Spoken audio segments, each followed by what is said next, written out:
Hello student, welcome to YouTube study. आज के इस वीडियो में हम बात करने वाले हैं कक्षा 12 के अनसॉल्व्ड पेपर्स के इम्पॉर्टेंट प्रश्न के बारे में, जो कि आपके एग्जाम में अक्सर पूछे जाते हैं। तो जैसा कि आप देख सकते हैं, ये अनसॉल्व्ड पेपर्स के प्रश्न हैं जो कि 2020 के सेट 3 में ये प्रश्न आए हुए थे। तो आप देख सकते हैं, पहले प्रश्न की अगर मैं बात करूं तो पहला प्रश्न यहाँ पे दिया गया है कि यदि sine inverse 1 minus x minus 2 sine inverse x equal to pi बटे 2 है तो x का मान क्या होगा। यानी कि x का मान हमें निकालना है, ये कैसे होगा। इसके पिछले वीडियोस में हमने बात किया था कुछ इंपॉर्टेंट प्रश्न के बारे में। अगर वो वीडियो नहीं देखा है तो उसका लिंक डिस्क्रिप्शन में है, उस वीडियो को भी पहले जरूर देखें। तो चलिए स्टार्ट करते हैं आज का यह वीडियो और इस प्रश्न के हल के साथ।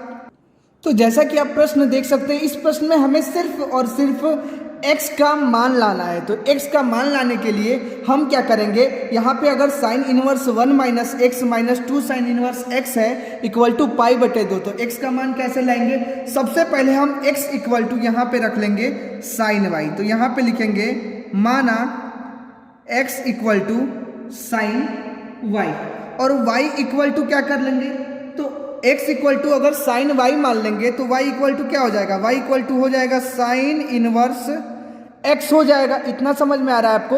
हमने सिर्फ x को साइन y और हमने इसको ट्रांसपोज यहाँ इधर कर दिया तो साइन इनवर्स x हो गया।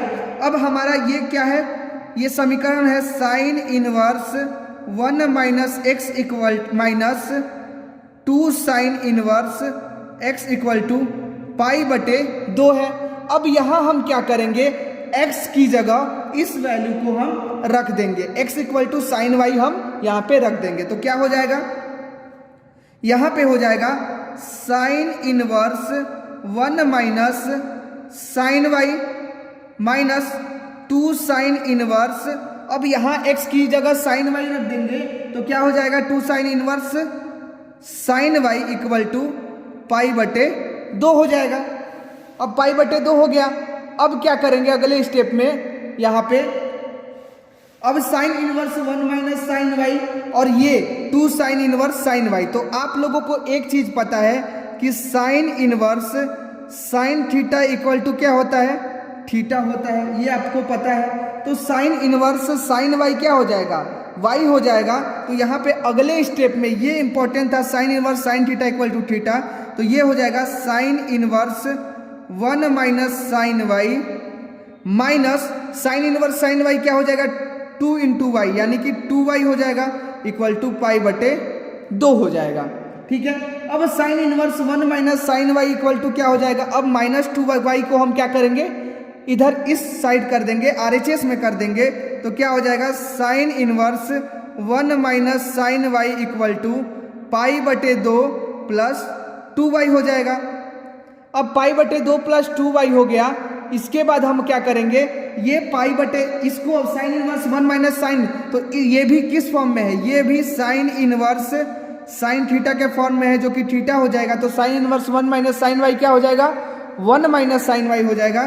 तो बचेगा यहाँ पे 1 minus sine Y equal to, अब यहाँ पे साइन इनवर्स को हम क्या करेंगे, इस साइन इनवर्स को हम इधर कर देंगे तो साइन हो जाएगा। तो ये क्या हो जाएगा साइन पाई बटे 2 प्लस 2y हो जाएगा। अब यहाँ पे 1 माइनस साइन वाई, तो 1 माइनस साइन वाई और इक्वल टू साइन पाई बटे 2 प्लस 2y, यानी कि साइन 90 प्लस थीटा। तो साइन 90 प्लस थीटा क्या हो जाएगा, कॉस थीटा। और एक चीज आप लोगों को पता है कि sign pi by 2 plus 2y कितना हो जाएगा, कॉस स्क्वायर वाई। तो यहाँ पे हो जाएगा 1 minus sine Y equal to cos square Y हो जाएगा, कॉस 2y हो जाएगा। Sine pi by 2 plus 2y 90 plus theta क्या हो जाएगा, sine cos theta, sine 90 plus theta cos theta. तो यहाँ पे क्या हो जाएगा कॉस थीटा, थीटा की जगह क्या है 2y, तो कॉस 2y हो जाएगा यहाँ पे। और 1 minus sine Y equal to cos 2y हो गया। और कॉस 2y का आप लोगों को फॉर्मूला पता है, क्या होता है 1 minus 2 sine square Y, cos 2x equal to 1 minus 2 sine square X होता है। तो कॉस 2y इक्वल टू क्या हो जाएगा 1 माइनस 2 साइन स्क्वायर वाई। तो 1 minus sine Y equal to 1 minus 2 sine square Y हो जाएगा। अब क्या करेंगे, साइन वाई यहाँ पे है और 1 है, तो 1 इधर जाएगा तो 1 से 1 क्या हो जाएगा, कैंसिल हो जाएगा, 1 माइनस 1 0। बचा क्या आपका माइनस से माइनस कैंसिल, तो बचा आपका sine Y equal to 2 sine square Y हो गया। अब क्या करेंगे, आप देख रहे हो कि ये 2 साइन स्क्वायर वाई है, इसको इधर कर देंगे तो हो जाएगा 2 sine square Y minus sine Y equal to 0 हो जाएगा। अब इन दोनों में साइन वाई कॉमन ले लेंगे, तो साइन वाई अगर कॉमन लेंगे तो हो जाएगा आपका 2 sine Y minus 1 equal to 0। तो आप देख लो यहाँ पे दो मान आ गया साइन वाई का, साइन वाई इक्वल टू 0 और 2 साइन, तो यहाँ पे लिख देंगे साइन वाई इक्वल टू 0 और यहाँ पे 2 sine Y minus 1 equal to 0, यानी कि साइन वाई इक्वल टू यानी कि x इक्वल टू 0। तो अगर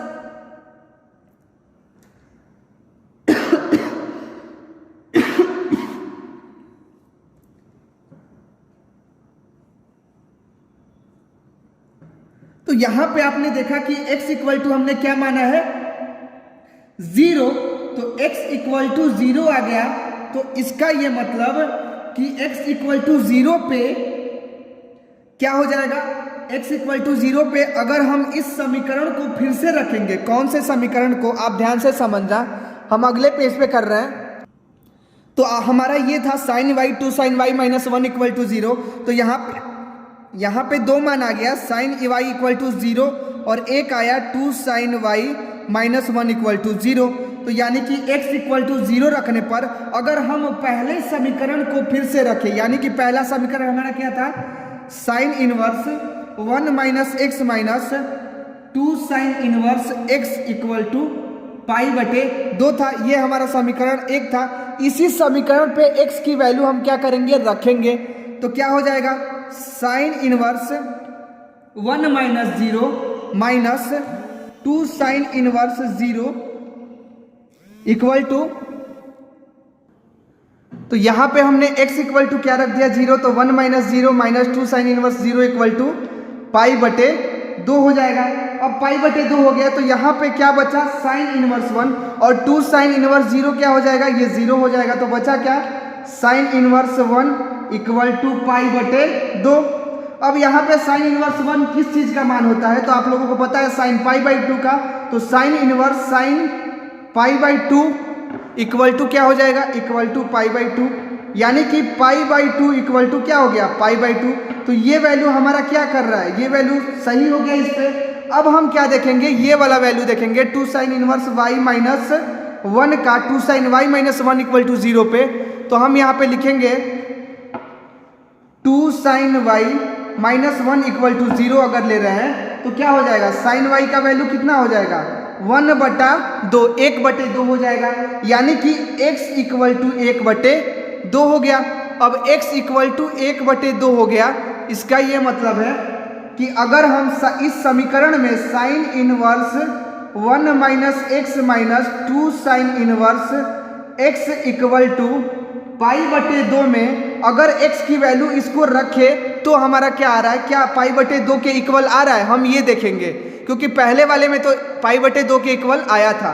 तो यहाँ पे क्या हो जाएगा साइन इनवर्स 1 माइनस 1 बटे 2 माइनस 2 साइन इनवर्स 1 बटे 2 इक्वल टू पाई बटे 2 हो जाएगा। अब वो 1 माइनस 1 बटे 2 तो क्या हो जाएगा साइन इनवर्स 1 बटे 2 माइनस 2 साइन इनवर्स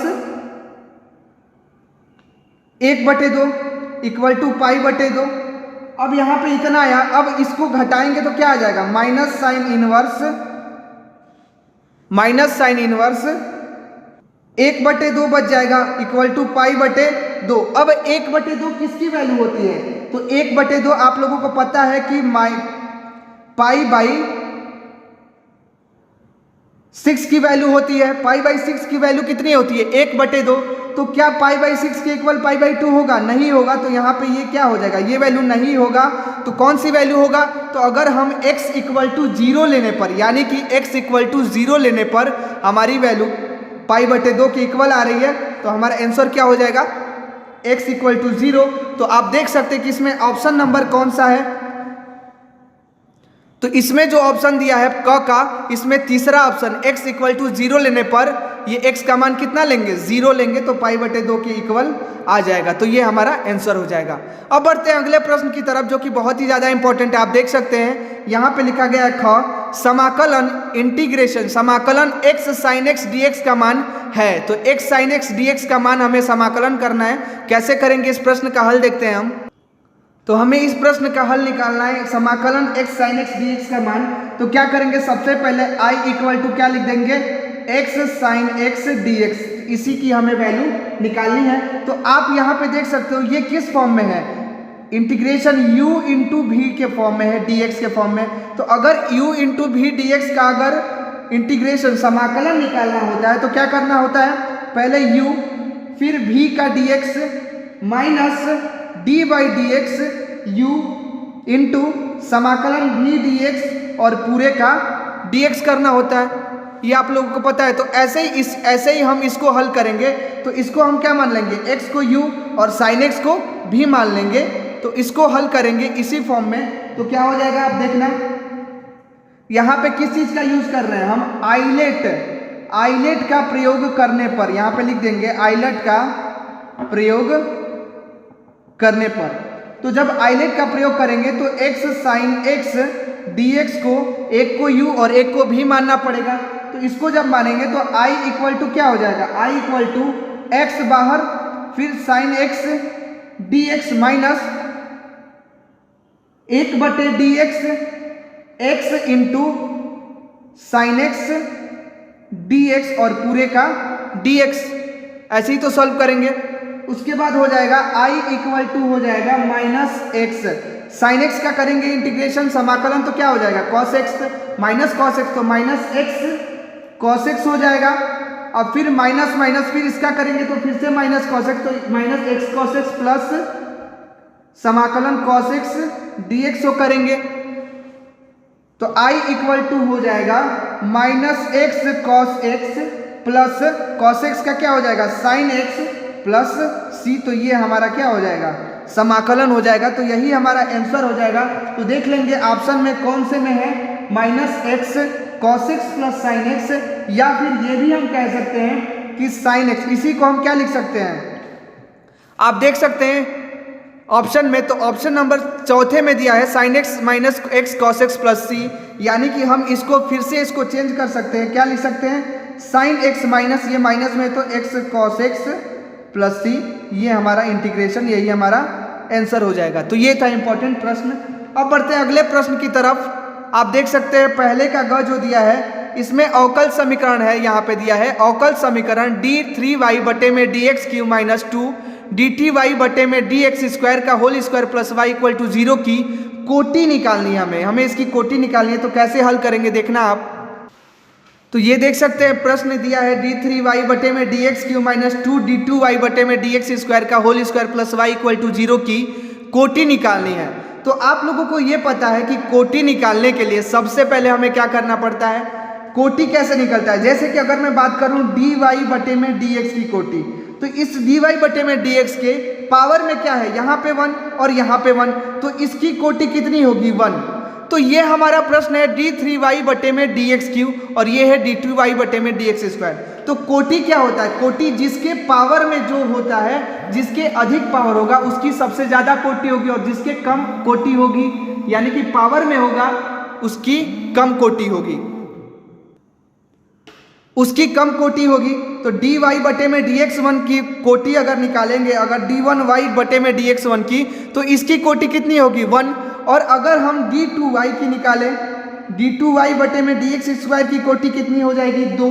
तो अब आप ये देख सकते हैं सबसे कम कोटि 1 और सबसे 2 इसकी कोटि हो जाएगी। लेकिन हमारे प्रश्न में क्या दिया है आप देखो, d3y बटे में dx क्यू माइनस 2 d2y बटे में dx स्क्वायर का whole square plus y equal to 0। तो यहाँ पे आप देख सकते हो कि d3y दिया है, यानी कि d3y बटे में dx क्यू, तो इसकी कोटि कितनी होगी 3। तो आप देख सकते हो कि इसमें कोटि का मान पूछा है कि y प्लस 0 की कोटि क्या होगी। तो आप यहाँ पे क्या कह सकते हो कि सबसे अधिक कोटि किसकी है, तो d3y बटे में dx क्यू की कोटि सबसे अधिक है। तो यहाँ पे हम लिख देंगे कि सबसे अधिक कोटि इक्वल टू 3, यानी कि d3y बटे में dx की कोटि सबसे अधिक होगी। तो ये हमारा हो जाएगा। तो इसमें ऑप्शन कौन सा होगा, तो यहाँ पे आप देख सकते हैं, यहाँ पे दिया है ऑप्शन नंबर 3, तो ये हमारा ऑप्शन सही हो जाएगा। नेक्स्ट प्रश्न यहाँ पे आप देख सकते हैं दिया है कि अगर आई कैप इंटू जे इंटू के कैप प्लस जे कैप इंटू आई इंटू के कैप प्लस के कैप इंटू आई इंटू जे कैप का मान है क्या होगा। तो मान इसका निकालना है। ऑप्शन 4 दिया गया है। 1 नंबर का प्रश्न, इंपॉर्टेंट प्रश्न है और बहुत ही आसान प्रश्न है। देखेंगे इस प्रश्न का हल कैसे होगा। तो ये प्रश्न दिया है और इस प्रश्न का हमें मान निकालना है। तो कैसे निकालेंगे, सबसे पहले हम आपको ये बता दें कि अगर किसी में भी अगर आई इंटू जे कैप क्या होता है, के कैप होता है, ऐसे ही जे इंटू के कैप क्या होता है, आई कैप होता है, और आई इंटू के कैप कितना होता है, जे कैप होता है। तो ये प्रश्न दिया है हमें और इसी के आधार पे हम रखेंगे। तो अगर आई इंटू जे इंटू के कैप है तो सबसे पहले क्या लिखेंगे, आई इंटू जे इंटू के कैप प्लस ये प्रश्न है हमारा जे इंटू आई कैप इंटू के कैप प्लस के कैप आई इंटू जे कैप, ये प्रश्न है। अब यहाँ पे आप देख सकते हो जे इंटू के कैप, और मैंने अभी बताया कि जे इंटू के कैप की वैल्यू क्या होगी, आई। तो यहाँ पे हो जाएगा आई कैप इंटू आई कैप प्लस जे कैप, आई इंटू के कैप की वैल्यू, आई इंटू के कैप की वैल्यू कितनी है, जे, तो यहाँ पे लिख देंगे जे कैप प्लस के कैप, आई इंटू जे कैप की वैल्यू कितनी है, के कैप, तो यहाँ पे लिख देंगे के कैप।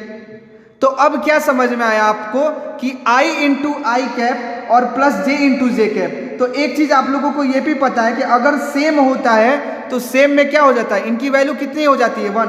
तो आई इंटू आई कैप कितना हो जाएगा, आई इंटू आई कैप हो जाएगा 1 प्लस जे इंटू जे कैप कितना हो जाएगा, इसकी भी वैल्यू 1 हो जाएगी, और के इंटू के कैप कितनी हो जाएगी, इसकी भी वैल्यू 1 हो जाएगी।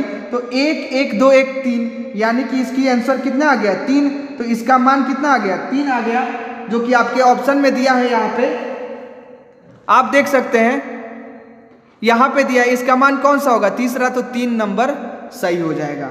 अब बढ़ते हैं अगले प्रश्न की तरफ। जो अंक है यहाँ पे आप देख सकते हैं दिया है कि समुच्चय A equal to A B में द्विआधारी संक्रियाओं की संख्या है।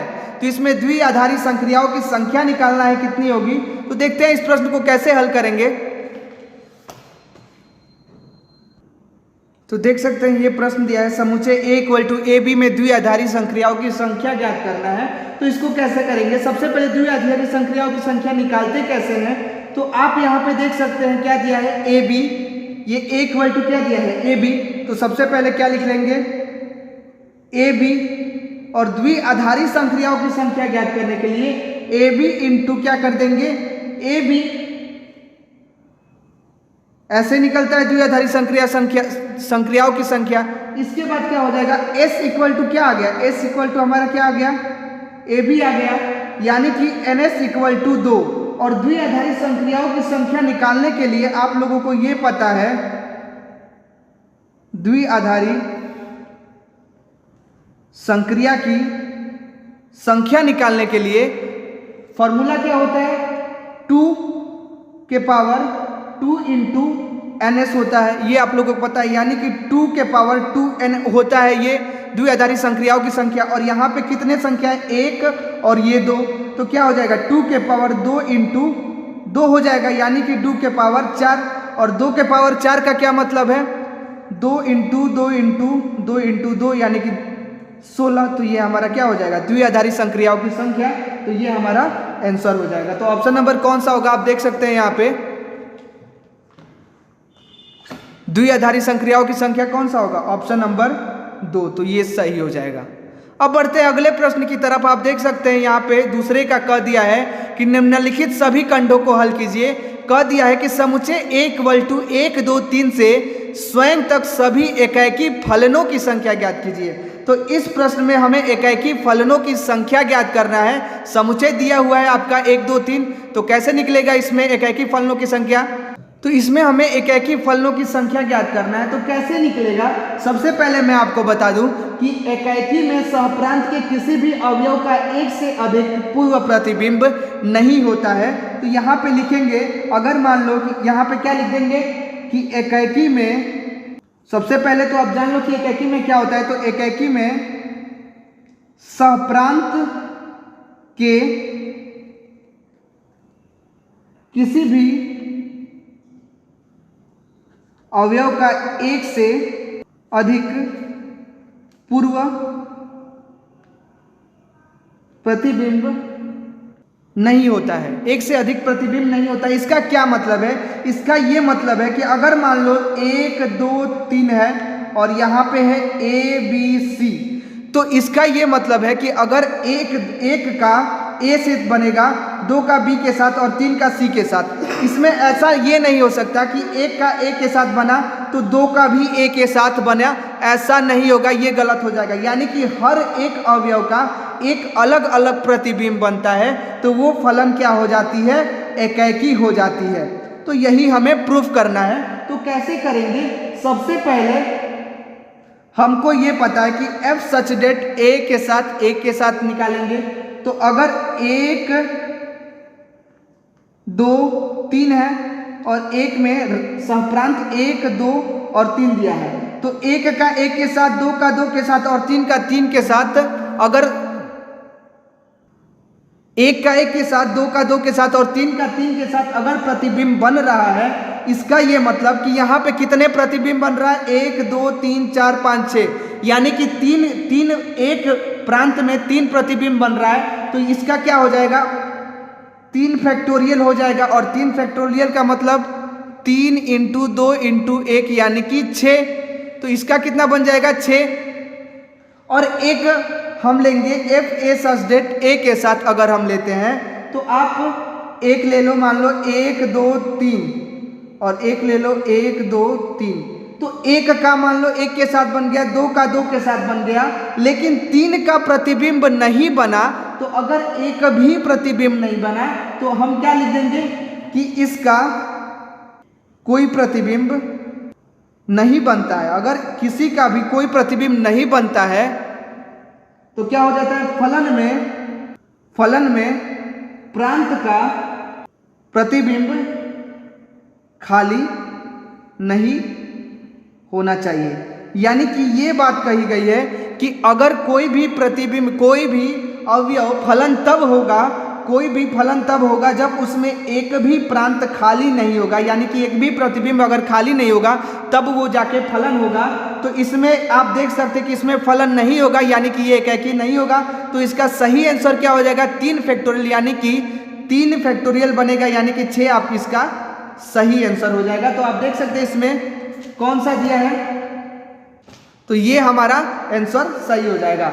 अब बढ़ते हैं अगले प्रश्न की तरफ। आप देख सकते हैं अगला प्रश्न यहाँ पे दिया है कि यदि a = cos alpha minus sine alpha और साइन अल्फा cos अल्फा है तथा a + a डैश यानी कि a का ट्रांसपोज = 1 हो तो अल्फा का मान ज्ञात कीजिए। तो अल्फा का मान कैसे ज्ञात करेंगे? देखो आप, तो ये प्रश्न दिया है हमें अल्फा का मान ज्ञात करना है। तो सबसे पहले हमें क्या निकालना पड़ेगा? a का ट्रांसपोज। तो a का ट्रांसपोज पहले तो a = लिख लेंगे। a = क्या हो जाएगा? cos alpha sine alpha minus sine alpha और cos अल्फा, ये a का वैल्यू है। तो अब हम क्या करेंगे? a का ट्रांसपोज लिखेंगे जब, तो a का ट्रांसपोज कितना हो जाएगा? 1 हो जाएगा। अब इन दोनों टर्म को इस तरह लिख देंगे, रो में लिख देंगे। तो क्या हो जाएगा? cos अल्फा, इस माइनस साइन अल्फा को यहाँ रख देंगे तो माइनस साइन अल्फा, इसको यहाँ साइन अल्फा और इसको ऐसे ही रख देंगे cos अल्फा। ये हो गया, यानी कि cos alpha minus sine alpha और साइन अल्फा cos अल्फा हो गया। ये a का ट्रांसपोज हो गया। अब इन दोनों को क्या करना है? जोड़ना है। a + a dash = 1। तो जब इन दोनों को जोड़ेंगे तो a की वैल्यू कितनी है? cos alpha sine alpha minus sine alpha और cos alpha plus a dash यानी कि a का ट्रांसपोज कितना है? cos alpha minus sine alpha और cos अल्फा = 1 है। अब हम क्या करेंगे कि अब इन दोनों को जोड़ोगे, तो जब हम जोड़ेंगे तो cos अल्फा और cos अल्फा कितना हो जाएगा? 2 cos alpha minus sine alpha plus sine alpha, यहाँ पे लिख देंगे। ये हो जाएगा sine alpha plus minus sine alpha और ये cos अल्फा 2 cos अल्फा = 1 हो जाएगा। अब हम इसका क्या करेंगे, माइनस प्लस माइनस 0 हो जाएगा, तो बचेगा क्या 2 cos अल्फा 0 0 और 2 cos अल्फा इक्वल टू 1 बचा। यानी कि 2 cos अल्फा की वैल्यू क्या बचा, 1 बचा। तो cos अल्फा की वैल्यू क्या हो जाएगी 1/2, और 1/2 हो गई, यानी कि 1/2 cos अल्फा की किसकी वैल्यू होती है cos के टर्म में, तो cos 60 की वैल्यू क्या होती है 1/2 होती है। यानी कि cos alpha equal to cos π/3। तो अल्फा की वैल्यू कितनी आ गई, अल्फा की वैल्यू आ गई π/3। तो यही हमारा आंसर हो जाएगा। तो इस प्रश्न में दिया भी है, तो अल्फा इक्वल टू π/3। 1 नंबर का ये प्रश्न बहुत ही आसान है। अब बढ़ते हैं अगले प्रश्न की तरफ, जो कि बहुत ही ज्यादा इंपॉर्टेंट है। आप देख सकते हैं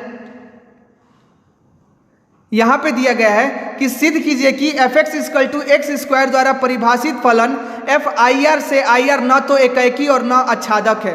तो इसमें प्रूफ करना है कि न एकाएकी होगा और न आच्छादक है। कैसे हल करेंगे आप देखना। तो देख सकते हैं इस प्रश्न में हमें क्या प्रूफ करना है, न एकाएकी और न ही आच्छादक। तो सबसे पहले इसमें क्या करेंगे, f(x) = x² के लिए प्रांत क्या हो जाएगा, प्रांत r हो जाएगा, और सह प्रांत क्या हो जाएगा, सह प्रांत यानी कि परिसर, परिसर कितना हो जाएगा आपका r प्लस यूनियन 0 भी लेंगे इसमें। अगर r बोला है तो r 0 भी लेंगे। तो अब हम क्या लिखेंगे यहाँ पे एकाएकी के लिए। जब एकाएकी के लिए इस प्रश्न को हल करेंगे तो एकाएकी के लिए हमें क्या पता है कि हर एक अवयव का अलग अलग प्रतिबिंब बनता है, तो वो फलन एकाएकी हो जाती है। तो एकाएकी के लिए हमें क्या दिखाना पड़ेगा, f(x) = fy, यानी कि x = y। तो x = y यानी कि x² = y² हो जाएगा। f(x) = x² है तो x² = y², यानी कि x = +-y हो जाएगा। और x = +-y यानी कि x के इक्वल +-y कभी नहीं होगा। तो यहाँ पे हमें समझ में आ गया कि दोनों अगर x = x आता तो हमारा यह फलन एकाएकी हो जाता, लेकिन यहाँ पे वैल्यू अलग आ रही है, तो ये क्या हो जाएगी, यह फलन एकाएकी नहीं होगा। अब दूसरा हमको आच्छादक के लिए प्रूफ करना है, तो यहाँ पे लिखेंगे आच्छादक के लिए। तो आच्छादक के लिए क्या करना पड़ेगा, हमें क्या दिखाना है, f सच डेस r के लिए r। तो आच्छादक के लिए हमें क्या दिखाना पड़ेगा, सहप्रांत को हमें परिसर के इक्वल दिखाना है। तो परिसर का अगर सहप्रांत का परिसर के इक्वल हो जाता है तो वो आपस में क्या हो जाएंगे, आच्छादक हो जाएंगे। लेकिन आप यहाँ पे ये देखो कि क्या आच्छादक के लिए f(x) = x² अगर हम लेते हैं तो f(x) = x² के लिए सहप्रांत परिसर के इक्वल कभी होगा। यानी कि x² = हम अगर परिसर में r प्लस यूनियन 0 लेना है परिसर, तो परिसर x² = इसके इक्वल लेंगे तो सहप्रांत हमारा क्या हो जाएगा, सहप्रांत परिसर के इक्वल नहीं होगा। तो हम यहाँ पे क्या लिखेंगे, अतः सहप्रांत